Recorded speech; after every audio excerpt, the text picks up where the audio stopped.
Good morning, this is Thomas from thomasyoungauthor.com. Today is August 13th, 2026, and it's almost 7:30 a.m.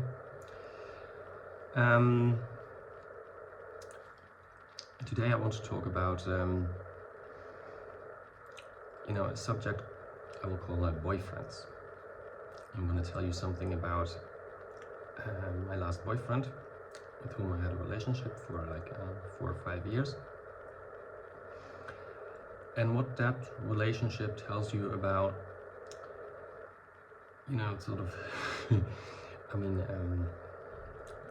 relationship between two men in general, homosexual men, but also, something about the gay community, what they call the gay community, that organized crime network, the manosphere, called the gay community. In the past 2 videos I showed you, they dealt with that issue of that guy Rob from the YouTube channel InsideRob that got suspended but then reinstated because they accused YouTube of homophobia, and they seem to have been successful in that. And yesterday I also talked about a guy called Patrick Morano, and he does the same thing as Rob. He makes reviews of the sleazy bars with the dark room and the bathhouses, and presents them as innocent places, which they never were. But I remember a time when you could go there without feeling to be in danger, but that these places have changed, and that they all play a role in that organized crime network called the gay community. I mean, I don't know how that works exactly, but them going to all these places show that it is a network, and that it is an organized crime network that presents itself on gay prides as you see, the gay pride parades have always been demonstrations of the gay nightlife itself, the different parts of gay nightlife showing themselves off. That was what the original gay pride parades were about, and in a way they still are. They were never really about activism. It was a way for them, to show, we are here and we are providing the society with these sexual services and stuff like that, which you can have some sympathy for that. But now, gay pride parades are basically demonstrations of power of that organized crime network and the nightlife, which is basically now just a front for organized crime. And if even that wouldn't be a problem if they would not lure people who are homosexuals and feel sympathetic to gay people and say, okay, this is, if you're gay, this is part of your identity, you have to come to these places and have sex here and stuff like that and become part of our network. Much of what the gay identity is comes out of that world of hustling, prostitution and organized crime, and it still does in some respects. And in my videos I'm trying to explain why that is so dangerous. But now back to Rob and that Patrick Morano guy. I think Rob and that Grey Young guy from that podcast, Gay Over, I think they work for that dating website. It's called Romeo. It used to be called Gay Romeo, then it was called, I believe, Planet Romeo, and now it's called Romeo. And that was, back when I was a teenager, that was the most popular gay dating website in Germany, and not that many people used it in this country, but it was relatively popular here. And I have a feeling those two work for them, and that Marius guy is also a guy working in that company. and that company is also instrumental in the organized crime network. Because while I had a profile there in the last couple of years, what I noticed was that many people there, especially in this area, have profile pictures that are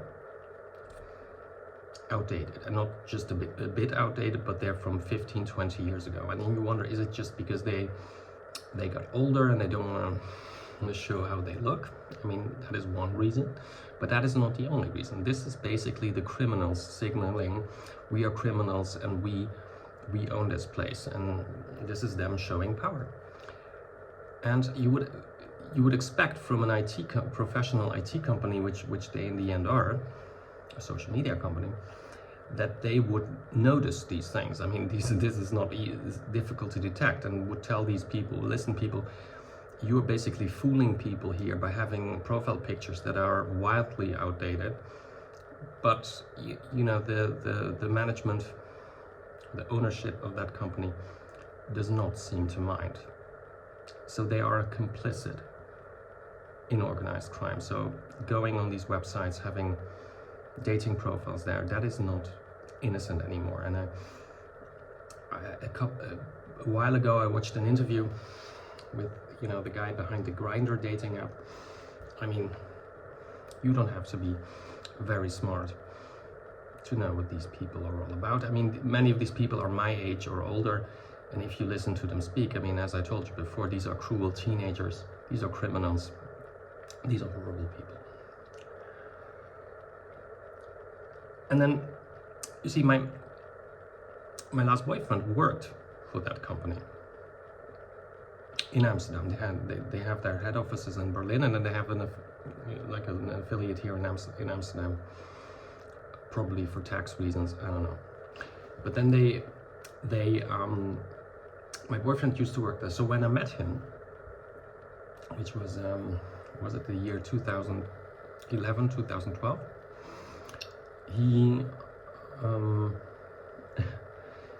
he just got fired, or he didn't get a permanent contract. That was what it was. He had all these he was about to get a permanent contract, and then they said, no, we don't want you here, we don't trust you. Although he did his work, he put in a great deal of effort and stuff like that, but still they didn't want him. So they said, we don't trust you. That's what my ex-boyfriend told me. So what did my ex-boyfriend do to win back the trust, not of these specific kind of people, but of the larger gay community? Well, they basically told him, you make that Thomas guy your boyfriend. That's what they said. I don't know. And so he did. So I met him, I don't know, half a year before at a friend's house. We had a mutual friend, and there I met him. And then half a year later, when my boyfriend I was with for 7 years left me basically, and he left the house and the apartment, and then I was all alone. And then 2 or 3 days later, I was on some kind of dating website, and then I met this guy.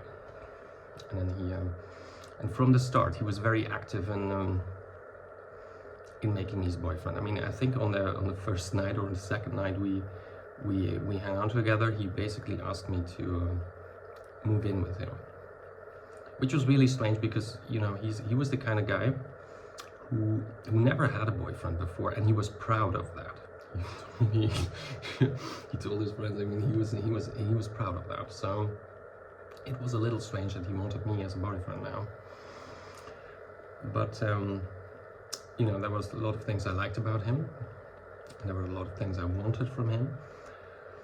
So you see, I'm not a victim here. I knew from the start that this guy was bad news, but I chose to enter the relationship anyway. You know, I was in a way weak. I didn't want to be alone because my other boyfriend left, and I was like, okay, no, I need a boyfriend because, you know, I'm the kind of guy who,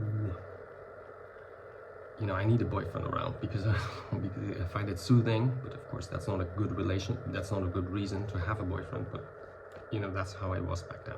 So I chose to be with him anyway. And then we had a relationship for 4 years. And that was a really, really strange relationship because we didn't see eye to eye on a lot of things. We had a lot of conflicts and fights and stuff like that. But we also had some wonderful times, some great times. So I always think about, when I think back on him, I always think about him with his really mixed feelings because, yeah, on the one hand, I could sense that he was constantly providing information to me, to other people. So he was a very secretive person. So he was constantly, you could sense it. He was constantly in contact with, I don't know, some sort of shady people. I always had that feeling about him. It was more than a feeling, and he also, you know, these people also, they have ways to let you know about these things because they want to feel powerful. So they let you know, I'm all, and he basically said it to me a couple of times, I'm only, that he was basically only in a relationship with me because other people told him to. And which was also not, which was at moments when he really hated me, because you see, I think in a way he really liked me. There was a problem, so he was told to befriend me and to become my boyfriend, but then he also liked me. But you could sense he was spreading, I don't know, vicious rumors about me. He had one set of friends he would say only nice stuff about me, and then he had another set of friends he would trash me with, and then a lot of the gossip that went around later here or in other places, that was, he participated in that. And I could sense that even during the relationship. But you see, when I think back on all these things, and also the way he treated me, he sometimes treated me really bad. He was very abusive, but he could be very abusive. And I always kept calm most of the time. Sometimes I lost it a bit, and then he took advantage of that. But mostly I kept calm, and thinking back on it, that was a good thing to do. So I intuitively felt, okay, you should not do anything, because by doing that, if I think back on it, I was always able, to basically beat him at his own game, because all the games he was playing, all the things he wanted from me, all the things he wanted to extract from me, that didn't work out in the end for him. So yeah, because you see, he saw that I had probably certain, skills and talents that were talents he lacked. So, he's the kind of guy who comes from a very well-to-do family, but then at some point chose to become part of that gay world of, prostitution and crime. And from that moment on, he was fucked. So if someone ever tells you, oh, these people have to do it because they were, I don't know, they come from poor backgrounds and they were molested as children, and those kind of, so that's not always true. There are people who choose this, and once they choose this, they are fucked. And that was exactly that was the case with him. So yeah, so he basically failed, and that led. He couldn't get me to do the things he wanted me to do. He wanted me to write stuff for him. He wanted me to basically make him into a well-known, I don't know, journalist or media figure or something.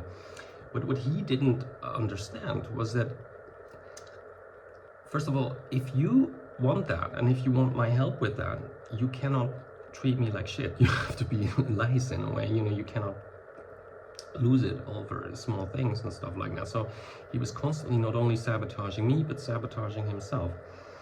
And second of all, if you want me to write stuff for you, you cannot, substance and style are one and the same thing. So if you want me to write about things you like or the things you believe in, that doesn't work, and that's something these people don't understand. And when I think back on it, I always think, he was really stupid. But then after my father died, and I got all these problems with the gang stalking network and all that stuff, which he didn't care for very much. He didn't care. So I left him. I said, listen, I have no, this guy is horrible. But then for the next 10 years, basically, till now, he was dedicated to preventing me from ever having a new boyfriend or a new life.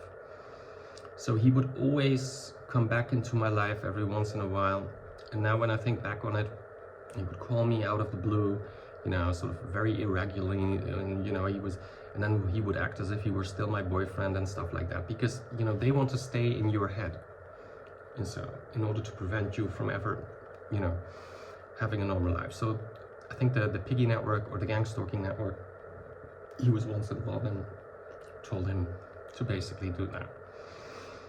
And, you know, sort of, and I went along with that. I don't talk to him, I didn't talk to him a lot, but every once in a while he called.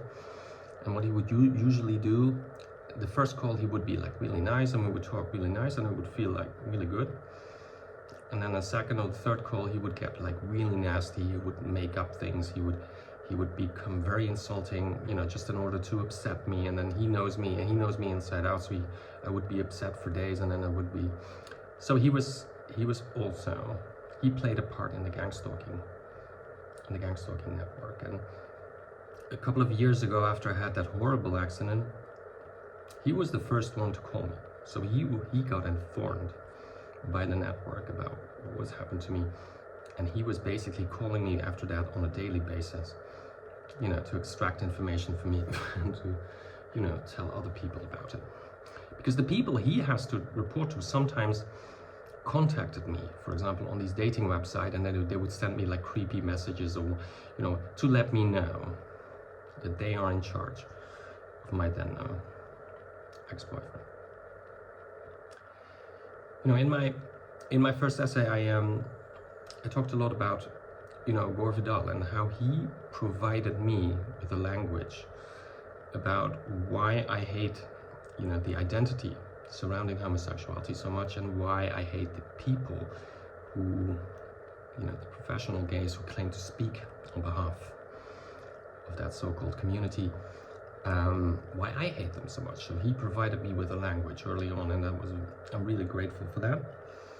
But there was this once that I read a book, and there was this book written about him. It was called In Bed with Gore Vidal.